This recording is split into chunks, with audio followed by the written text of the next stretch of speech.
ልቤ እንደዚህ ፍርክስ የሚልበትን ስራ ልንገርህ። ዩኒቨርሲቲ ተማሪ በገንዘብ ምክንያት ክላሱን ያቋርጣል።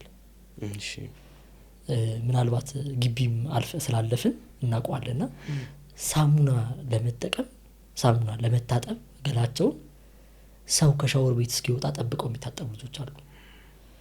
እና ላይክ ሊትራሊ ማን ነው እንግዲህ አስበው ልብስህን ይዘህ የተረፈ ሳሙና ፍለጋ ስትዞር ማለት ነው።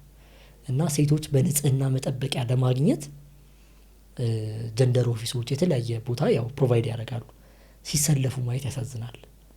እና በጣም ነው የምወደው የምንሰራውን ስራ። እና የሚገርምህ እንደ ፕሮጀክት ያው ብዙ ጊዜ ነን ፕሮፊት ስትሰራ ፕሮጀክት ነው አይደል የምታገኘው፣ ያንን ነገር ትሰራለህ። እና እኔ እንደው በጎ ስጦታ ስታፉም ነው የምልክና የምንሰራውን ነገር በሙሉ የምናደርግበት ምክንያታችን ገንዘብ ስላገኘንበት የሆነ ነገር ስላደረግን ሳይሆን የምንሰራውን እንወደዋለን።